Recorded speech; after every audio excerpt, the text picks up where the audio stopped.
Guess what, viewers? MatPat wasn't wrong. I found something about the phone guy that intrigued me.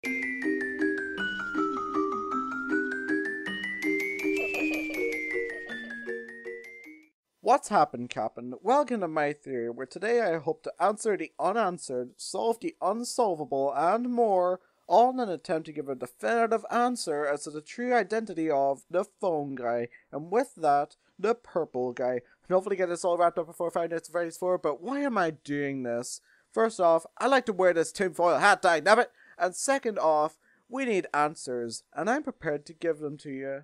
So, fellow answer seekers and game overthinkers, I will present you with a crazy, seemingly impossible proposition that both the phone guy and the purple guy is none other than Mike Schmidt. Need explaining? Okay then. Sorry about that, I couldn't resist. This is a Five Nights video after all, but I digress. And so, ladies and jelly beans, boys and twirls, just call me Larry the Cable Guy, cause it is time to get her done.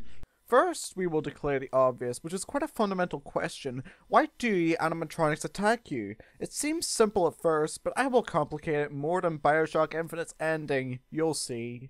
First, let's start with Game 1, in which the phone guy, Mike Schmidt, states that the animatronics will not see it as a person, but as a small green amphibian.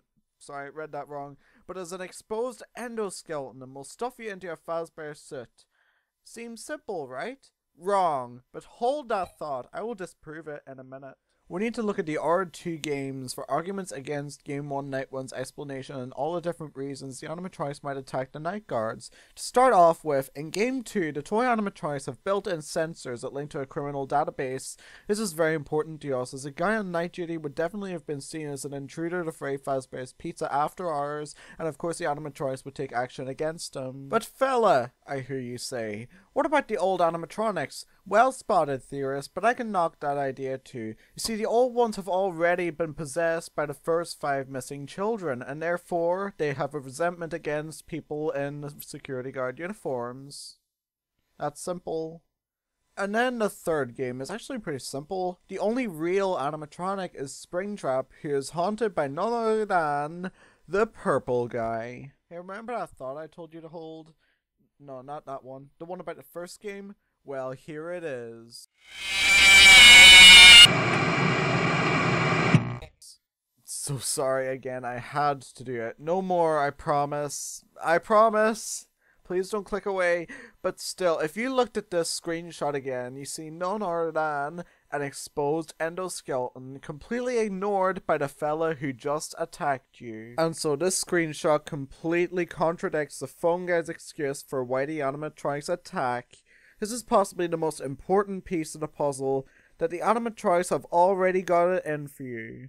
Let's see what else we can dig up. As you can see here, this is a notice of Mike Schmidt's termination, and it reads the following: tampering with the animatronics. This could be quite a clue, and before you say, oh, it's because you modified the robots in the custom night, you would actually be 100% correct. But it is quite a clue, because the purple guy is the only known person to tamper with the animatronics, and we can discount Fritz Smith because he was blamed for tampering with the animatronics. It's revealed in the minigames in Five Nights at Freddy's 3 that he didn't actually tamper with them and it was the purple guy all along.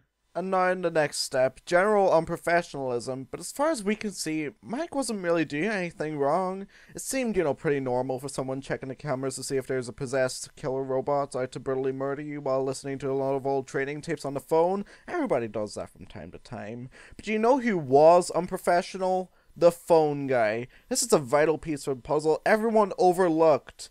I'm gonna show you what I'm talking about.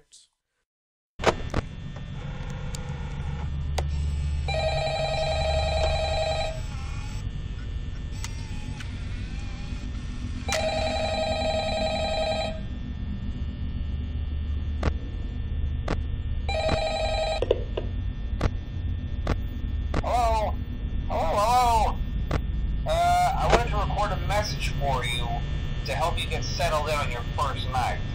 I actually worked in that office before you. I'm finishing up my last week now, as a matter of fact, so I know it can be a bit overwhelming But I'm here to tell you there's nothing to worry about. You'll be fine. So let's just focus on getting you through your first week, okay? Let's see. First, there's an introductory greeting from the company that I'm supposed to read. It's kind of a legal thing, you know. Welcome to Freddy Fazbear's Pizza, a magical place for kids and grown-ups alike, where fantasy and fun come to life.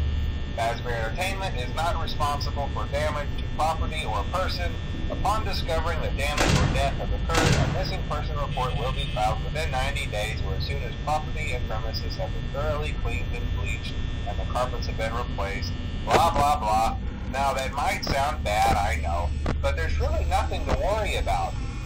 The animatronic characters here do get a bit quirky at night, but do I blame them? No.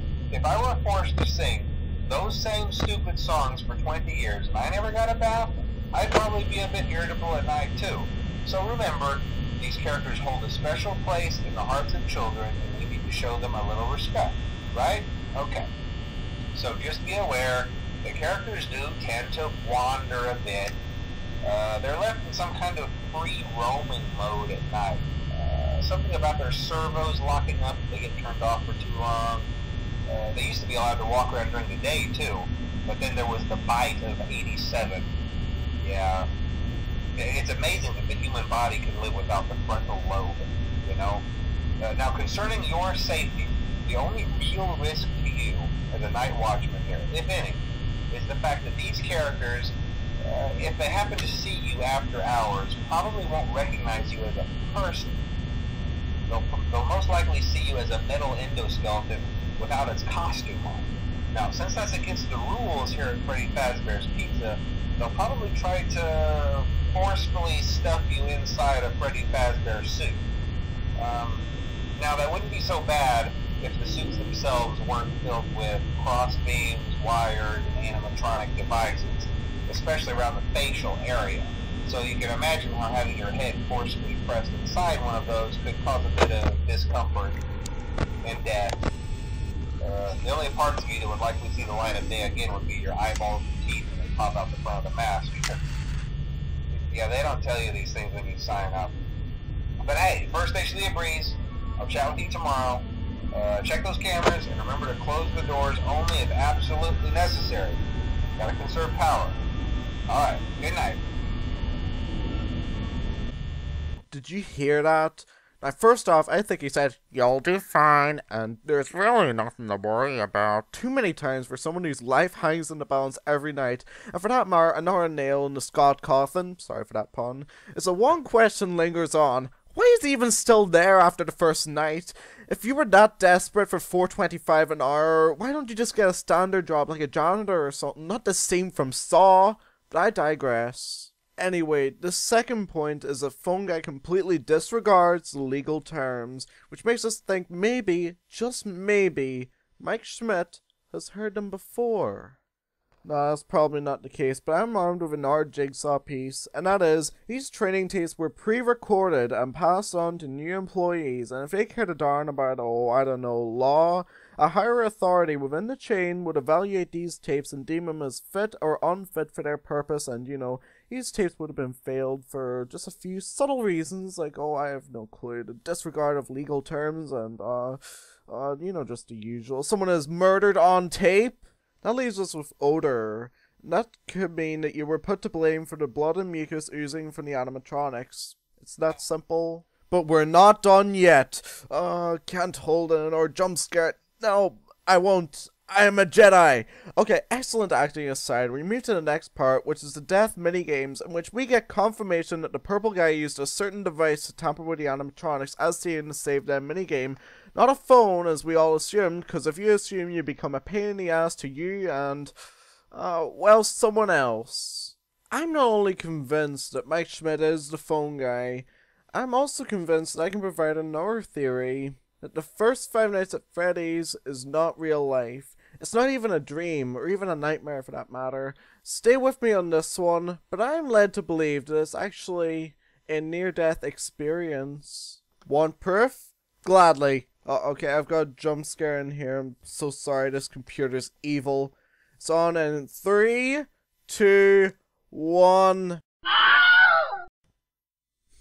Okay, let's start with the surreal first, such as the strange hallucinations when you put the camera into Golden Freddy's lair. The words "It's me" flash on the screen. This could be either a reference to you being the killer, and thus MatPat was right all along, or it could also refer to how the children's spirits came to the purple guy, which scared him into the spring-locked suit, crushing him to within 2.4 centimeters of his life, or an inch for all you Imperial Stormtroopers out there. There are also the glitching Chica and Bonnie faces, which could indicate that the spirits have warped the animatronics, but it could mostly also mean that it's a figment of his imagination. There are also auditory hallucinations as well. For example, the groaning from the Chica and Bonnie animatronics, which is a guilt trip for the purple guy, as he knows that they're inside the suits and they're trying to escape. And let's not forget, "It's me" appears on the screen from time to time, which can indicate that you actually are the killer after all. And now to mention stuff about the restaurant. For example, Golden Freddy is present, but not Golden Bonnie, because if our theory is correct, Purple Guy is currently inside Golden Bonnie in the safe room. Also, by that matter, the restaurant's in a state of disrepair with puddles on the floor and cobwebs and stuff, the exact same as the bad ending minigame. And now for nights 1 to 3 of the phone messages. He mentions of the Bite of 87 and horror incidents that happened at the restaurant. And then in night 4, he gives us this message whenever he says it's been a bad night for him. Maybe sometime you can check inside those suits in the back room. I'm gonna try to hold out until someone checks. Maybe it won't be so bad. After that, all of the animatronics could be heard, and this refers to the bad ending minigame. The children are still in the animatronics, but they're now more prominent, with possibly with lights in their eyes, as in the bad ending screen. However, on night 5, and in the sound that plays whenever Golden Freddy's in your office, we get given 2 excerpts from an autobiography of a yogi, which is a spiritual book. This means that Purple Guy did the research out of fear, and this is reflected in nights 1 to 3's messages. He's afraid of the animatronics, but tries to hide it. There's also Golden Freddy's jump scare, and whenever he jump scares you, the game crashes, which could actually indicate Purple Guy dying in the safe room. And now viewers, with all the evidence we are given, I think this is how the Mike Schmidt story ends, which would fit perfectly with a bad ending minigame. You survive the springlock failures and are found by security, as the game has confirmed. You're found guilty for your felonies and are given the chair for your actions. It seems like justice was served, right? Wrong. Because of this, the children's souls were never settled, as they were not the ones to kill their murderer, which causes them unrest for all eternity, as they never got revenge on the one who took their lives. This might actually be confirmed in FNAF 4, as in FNAF 3 we see in that park bucket a lot of toy animatronics, not the old ones, which convinces me that they're still out there, but that'll have to be decided on Halloween. Well, that's just my theory. Think about that next time you play Five Nights at Freddy's. And of course, thanks for watching and see you later.